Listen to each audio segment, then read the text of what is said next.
A tiny German Shepherd puppy was found dragging his broken body across a busy highway, desperate for a chance to live. Everyone thought he wouldn't survive, but what happened next shocked everyone. A story of pain, hope, and a miracle that proves love can heal even the deepest wounds. If you're an animal lover, hit subscribe for more stories like this. It's completely free, and it inspires us to keep telling the ones that truly matter. The cars flew past in blurs of color, their tires screaming against the sun-baked asphalt. Drivers were too busy, too hurried, too distracted to notice the tiny shape dragging itself inch by inch across the endless stretch of highway. To most, it was just another afternoon. But for one little life clinging to hope, it was a battle for survival. The German Shepherd puppy couldn't have been more than 4 months old. His body was fragile, his ribs faintly showing through a patchy coat that should have been fluffy with youth. Instead, it was dirty, matted, streaked with dried blood. His back legs trailed uselessly behind him, scraped raw by the rough ground. Whatever had happened to him, whether a cruel hand or a speeding vehicle, had left him broken, unable to walk like the others in his litter once could. But still, he dragged himself forward. Each pull of his tiny front paws was fueled not by strength, but by sheer will. The traffic roared around him, horns blaring as if the world itself was mocking his weakness. Tires swerved at the last second. A gust of air from a passing truck nearly flipped him onto his side, but he clung to the ground with his claws, refusing to let go. His breathing was shallow, fast, filled with whimpers of pain. And yet, in his dark, soulful eyes burned something unexplainable, something that whispered, "I want to live." No one stopped. Not yet. On the opposite side of the highway, a man named Daniel gripped the steering wheel of his pickup. He was late for work again, his mind crowded with bills, deadlines, and the heavy silence of an empty house. His life had been routine for years: drive, work, sleep, repeat. He barely noticed the things around him anymore. But on this day, something caught his eye. A flicker of movement. At first, he thought it was debris blown onto the highway. A scrap of cloth, maybe. But as his truck approached, he saw the small head lift, the tiny ears twitch, the desperate struggle of paws dragging across the pavement. His heart slammed against his chest. "A puppy," he whispered aloud, almost in disbelief. Daniel's foot hit the brake, the tires screeching as he pulled over to the shoulder. Cars behind him honked angrily, but he didn't care. He flung open the door and stepped into the dangerous rush of traffic, his eyes locked on that little broken body in the road. The puppy froze when Daniel approached. Despite his agony, despite his helpless state, his instincts told him to fear the towering figure coming near. He let out a faint growl, barely a whisper of what his voice might have been if he were strong. His tiny body trembled as he tried to drag himself faster, away from the man. But Daniel didn't move too quickly. He crouched low, his hands open, his voice soft, gentle in a way he hadn't heard himself speak in years. "Hey, buddy, it's okay. I'm not going to hurt you." For a moment, the chaos of the highway seemed to fade. Daniel's eyes met the puppy's, and what he saw there almost broke him. Fear, pain, but also a plea. The puppy didn't want to give up. He just needed someone to care. Another truck roared past, its horn blasting so loud it shook the ground. The wind nearly toppled the puppy onto his side. That was enough for Daniel. He lunged forward, scooping the fragile body into his arms. The puppy squirmed weakly, letting out a cry of protest, but Daniel held him close, shielding him from the noise and danger. He could feel the puppy's heart hammering against his chest. He was so light, so fragile, it felt like holding a bird with broken wings. Daniel rushed back to his truck, ignoring the curses of drivers flying past. Inside, he placed the puppy gently on the passenger seat. For the first time, the little one was safe from the screaming traffic. The puppy looked at him with wide eyes, still unsure, still frightened. His breathing came in short gasps, his paws twitching in pain.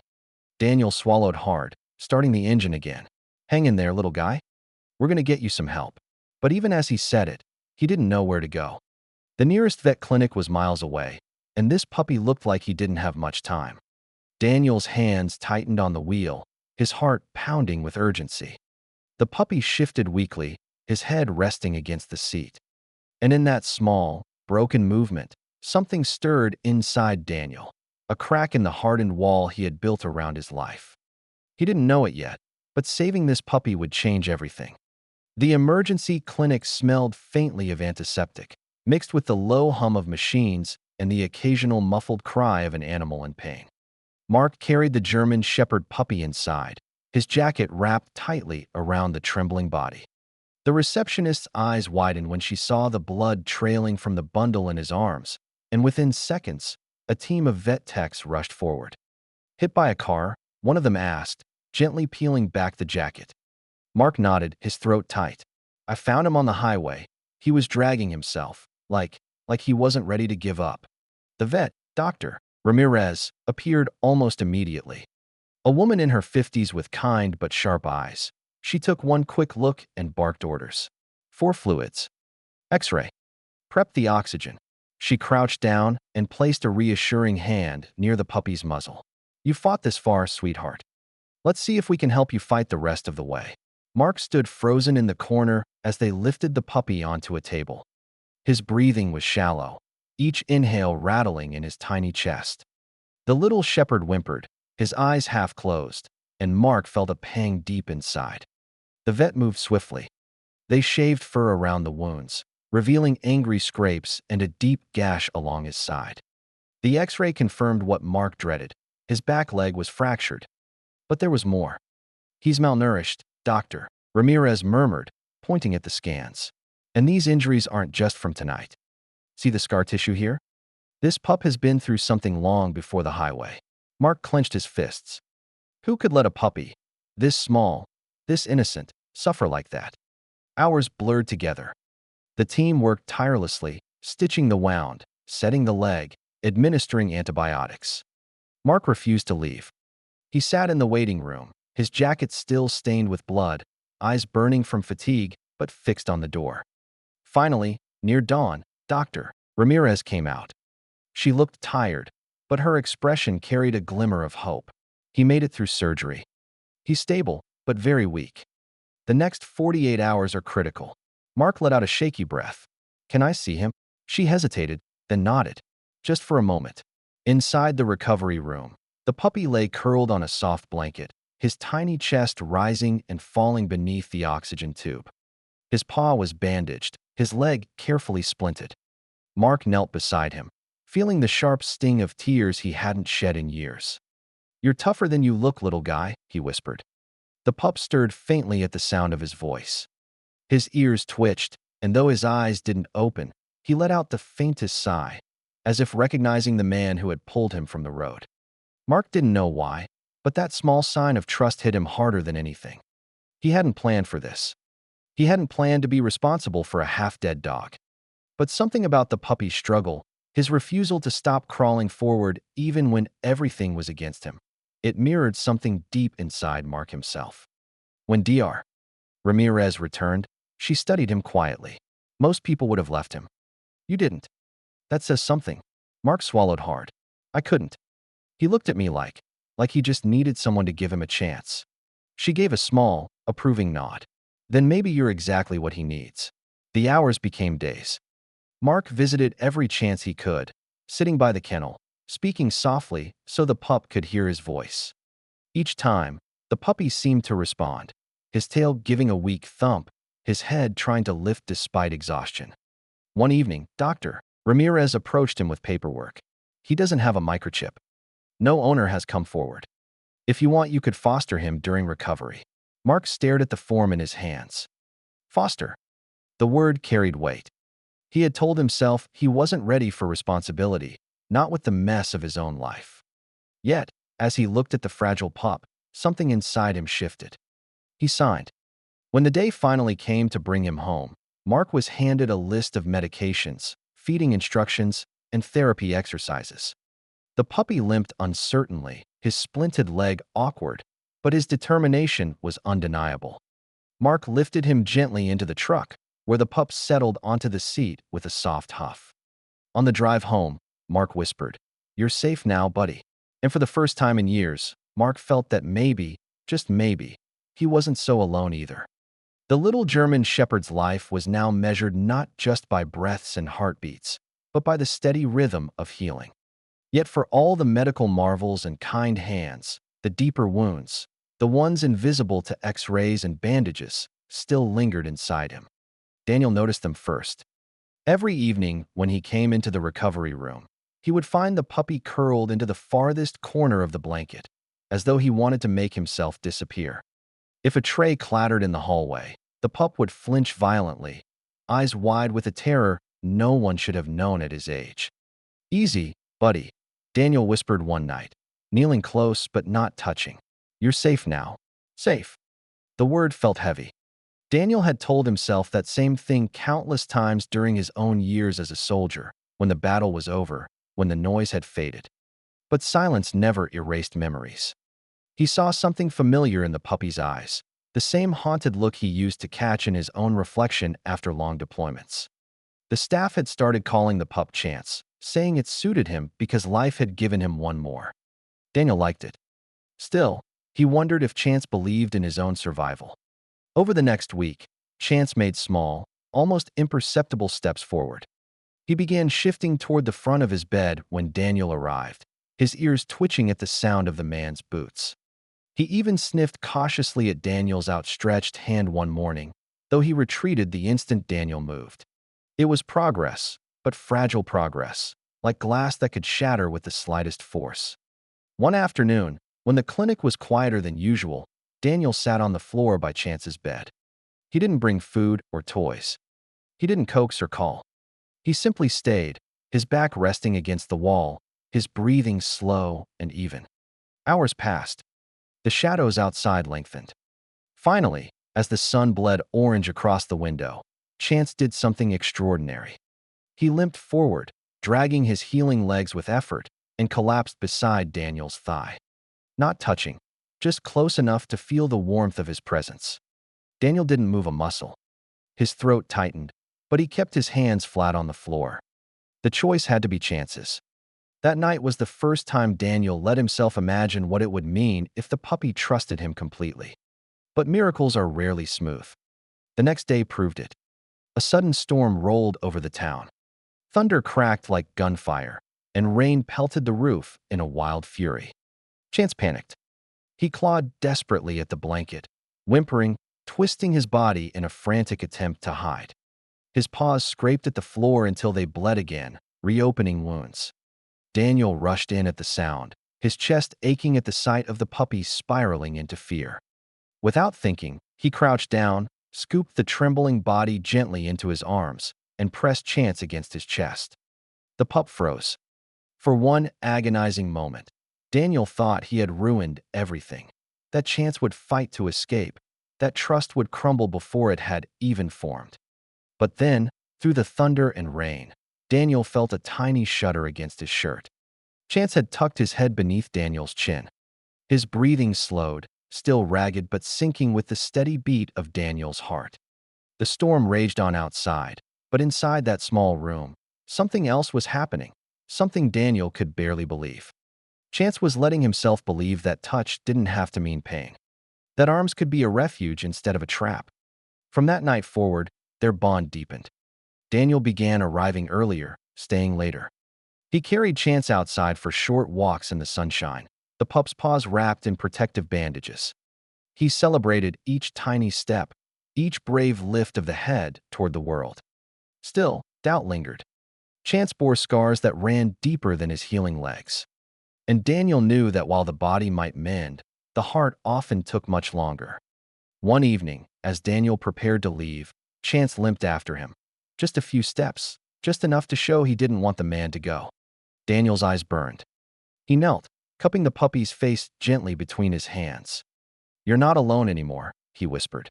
"Not ever again." For the first time, Chance wagged his tail. Slow, tentative, but real. Neither of them knew it yet, but this fragile trust was about to be tested in ways that would demand more courage than either had ever given before. Because out there, beyond the clinic's walls, not everyone was happy about a puppy who had survived when he wasn't supposed to. And shadows from Chance's past were closer than anyone realized. The clinic smelled of antiseptic and faint traces of wet fur, a place where heartbreak and healing lived side by side. Jacob sat on a plastic chair, his elbows on his knees, hands clasped tightly as though in prayer. The German Shepherd puppy lay in a softly padded crate beside him, his chest rising and falling with effort. His name wasn't chosen yet. Jacob had resisted, as though naming him would be tempting fate, but in his heart, he was already family. Doctor Ellis entered, her white coat trailing slightly, and crouched by the crate. She placed her stethoscope gently against the pup's side, listening, her brow furrowing at each faint wheeze. Jacob watched every flicker of her expression, desperate for any clue. "His lungs are bruised," she said finally, "and the leg wounds are severe. He's weak, malnourished, but he's fighting harder than most I've seen." Jacob exhaled shakily, pressing a hand over his mouth. "So there's hope." Dr. Ellis met his eyes. "There's always hope. But it won't be easy. He'll need time, patience, and care. And even then, I can't promise he'll walk properly again." The words hung in the room like heavy smoke. Jacob glanced at the tiny body, ribs showing under thin skin, paws wrapped in bandages. The thought of this little one never running, never chasing a ball, never knowing the joy of bounding through fields, it twisted Jacob's chest with sorrow. But then the puppy stirred, lifting his head weakly, his dark eyes locking onto Jacob's. And in that gaze, Jacob swore he saw determination. "I'll give him everything," Jacob whispered. "Whatever it takes." From that moment, the days blurred into a rhythm of treatment and tenderness. Jacob slept in a fold-out cot beside the crate, waking whenever the pup whimpered. He fed him through a syringe at first, every drop of nutrient broth coaxed with soft words of encouragement. The puppy's ears would twitch at Jacob's voice, and even when his strength seemed gone, he'd lick Jacob's fingers as if to say thank you. The clinic staff noticed. "He responds to you more than anyone else," one nurse said, smiling as she watched the pup wag his tail faintly when Jacob entered the room. Still, progress was fragile. Some mornings, Jacob awoke to find the puppy trembling, his breathing shallow. Panic would surge through him until Dr. Ellis reassured him that setbacks were normal. Other days, the pup would surprise everyone, managing to lift his head higher, even shifting slightly on his own. Each tiny victory became monumental. One evening, after a long day of work at the auto shop, Jacob returned to the clinic carrying a small blanket from his home. He placed it inside the crate, letting the puppy nestle into its folds. The smell of Jacob's house seemed to calm him instantly. His eyes drooped as though he finally felt safe. Jacob smiled softly. "You're not just surviving anymore, little one," he murmured. "You're coming home." But the road ahead wasn't straight. A week later, the pup developed a fever. Jacob sat by his side, cool cloths pressed to his tiny body, whispering promises he wasn't sure he could keep. "Don't give up," he pleaded, his voice breaking. "Not after how far you've come. You made it across that highway. You can make it through this." Night stretched endlessly. Jacob barely moved, afraid his absence would be the difference between life and death. And then, just before dawn, the fever broke. The puppy's breathing steadied, his body relaxing for the first time in hours. Exhaustion swept over Jacob, but tears filled his eyes. He had never felt so relieved. After that, the tide seemed to turn. Slowly, strength returned to the pup. He began eating on his own, tiny bites at first, then more eagerly as the days passed. His eyes brightened, his tail wagged with more force. And then came the moment everyone had doubted would arrive. He tried to stand. Jacob watched breathlessly as the puppy pressed his paws against the blanket, his frail legs trembling. He pushed once, twice, then collapsed back down. But he didn't stop. Again and again, he struggled, until finally, for just a heartbeat, he stood. His body shook, but his head lifted proudly. Applause filled the room. The nurses couldn't help themselves, and Jacob knelt, his arms outstretched. "That's it, buddy. That's it." The puppy's legs buckled, but he tumbled into Jacob's waiting hands, licking his chin with fierce affection. Dr. Ellis shook her head, a smile tugging at her lips. "That spirit of his. I've never seen anything like it." Neither had Jacob. He realized then that this wasn't just about healing wounds or bones knitting back together. This was about two souls, one broken man, one battered pup, finding the courage to fight for life, side by side. The clinic was no longer just a place of treatment. It was where miracles were beginning to unfold. The morning sun streamed through the blinds, painting golden stripes across the little living room where Hope lay curled on his soft blanket. His chest rose and fell in a slow rhythm, his nose twitching as he dreamed. For weeks, this fragile German Shepherd puppy had fought a battle most wouldn't survive. Now, something in the air felt different, lighter, warmer, filled with possibility. Michael crouched beside him, gently brushing his hand along the pup's back. Hope stirred, blinking his soft brown eyes awake. A small yawn escaped him before he pushed himself upright. Michael smiled, marveling at how much stronger Hope's movements were compared to those first painful days. "Good morning, buddy," Michael whispered.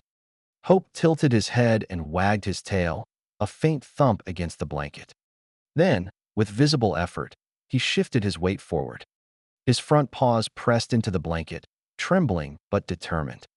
Slowly, so slowly it made Michael hold his breath, Hope extended his hind legs. For a moment, he looked ready to collapse. His body wobbled like a newborn deer learning to stand. But then something incredible happened. His muscles held. His tiny frame lifted, unsteady but upright. Michael's eyes filled with tears. "You're standing. Hope, you're really standing." The puppy's ears perked as though he understood the triumph in his human's voice. He gave a short, playful bark, his first in weeks. Then, inch by inch, he tried to take a step. His paw dragged slightly, but it moved forward. Another step followed, then another, until Hope stumbled and plopped down onto the blanket. Michael let out a laugh that was half-sob. He scooped Hope into his arms, holding him against his chest. "You did it.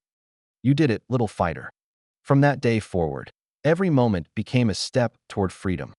Michael and Anna set up little challenges, soft cushions for Hope to navigate, ramps for him to climb, and toys placed just far enough to encourage him to move. Hope tackled each obstacle with the same stubborn spirit that had carried him across the highway that fateful night. At first, his progress was slow. Each attempt left him exhausted, panting heavily, but his tail never stopped wagging. The harder the challenge, the brighter his determination seemed to burn. And with every tiny victory, the bond between Hope and Michael grew deeper. One afternoon, Anna visited again. She walked in carrying a small ball, bright red and squeaky. Hope spotted her instantly and let out a bark that sounded like pure joy. Anna's eyes widened when she saw him standing on all fours without help.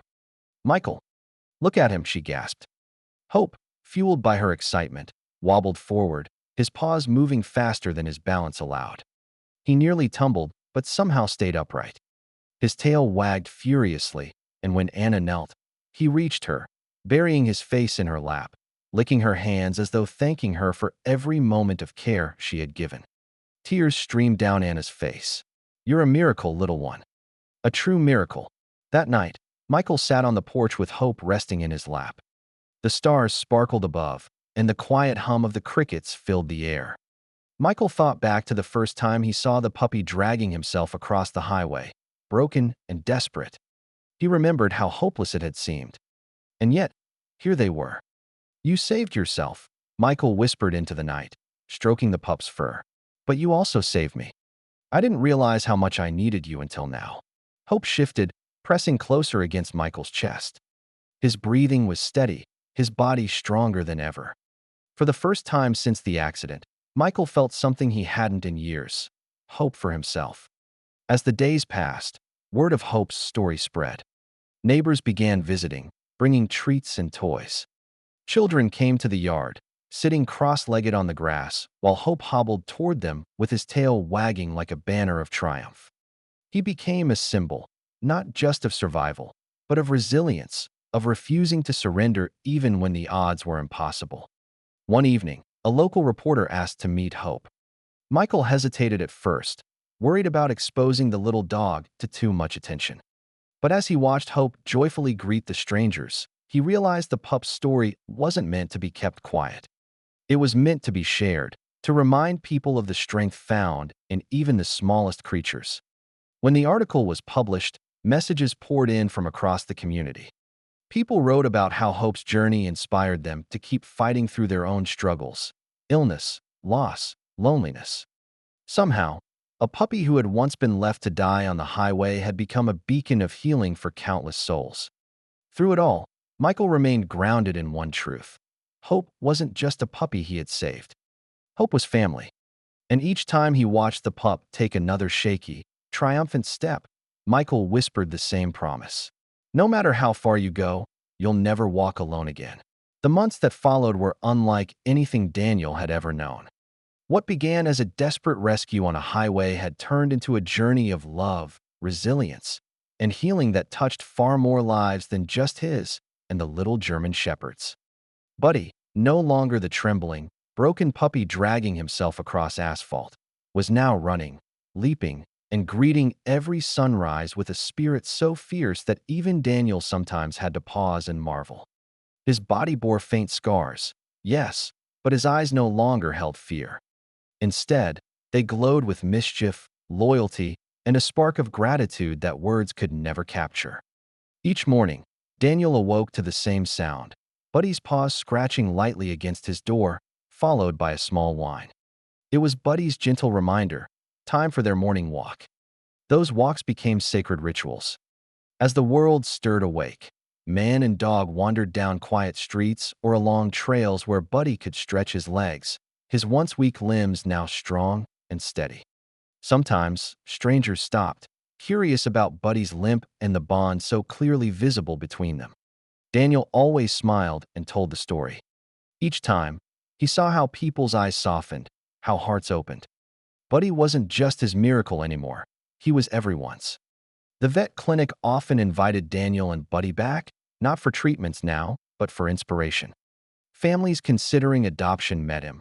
Children in need of hope petted him, and even other recovering animals seemed to draw strength from his presence. He's proof that survival is possible, one vet whispered one day, her hand resting on Buddy's head. Daniel's chest tightened at those words, because he knew they were true, not just for Buddy, but for himself as well. One evening, as the sun dipped below the horizon, Daniel sat on his porch with Buddy resting at his feet. The air was still, painted in gold and pink hues, and the world felt suspended in a rare moment of peace. Buddy shifted, pressing his head against Daniel's knee, eyes half closed in contentment. Daniel reached down, his fingers brushing the soft fur, and whispered, "You saved me too, you know." Because the truth was undeniable. Daniel had gone to that highway thinking he was rescuing a dog, but in reality, Buddy had been rescuing him all along. He had taught Daniel patience, reminded him of the importance of slowing down, and given him a love so unconditional that it erased years of loneliness and doubt. Life continued to unfold, but no matter what each day brought, Buddy remained at the center of it. He learned commands quickly, loved car rides, and even developed a comical obsession with carrying sticks twice his size. Children in the neighborhood adored him, and elderly neighbors found joy just watching him prance with unrestrained happiness. The miracle of Buddy's survival rippled outward, touching every life he encountered. He was living proof that strength could rise from brokenness, that even when the odds seemed impossible, hope had a way of fighting through. And Daniel knew, deep in his bones, that their meeting on that highway had never been coincidence. One night, as rain tapped softly against the windows, Daniel watched Buddy curled on the rug, fast asleep. His chest rose and fell in steady rhythm, his paws twitching as if dreaming of running through endless fields. Daniel smiled, a tear slipping down his cheek, not of sadness, but of gratitude. Gratitude for the day he stopped his car, for the fragile little figure dragging itself across the asphalt, and for the choice that changed everything. Buddy wasn't just a survivor. He wasn't just a pet. He was family. He was a reminder that miracles don't always come in flashes of lightning or grand gestures. Sometimes, they come in the form of a small, broken puppy who refuses to give up, and a man who decides to believe in him. And so, their story became more than just a rescue. It became a testament to love's ability to heal, to transform, and to create a bond unshakable by time or hardship. Together, Daniel and Buddy walked into every tomorrow, side by side, their shadows stretching long but their hearts forever intertwined. Because in the end, the miracle wasn't just that Buddy survived the highway. The miracle was that they found each other.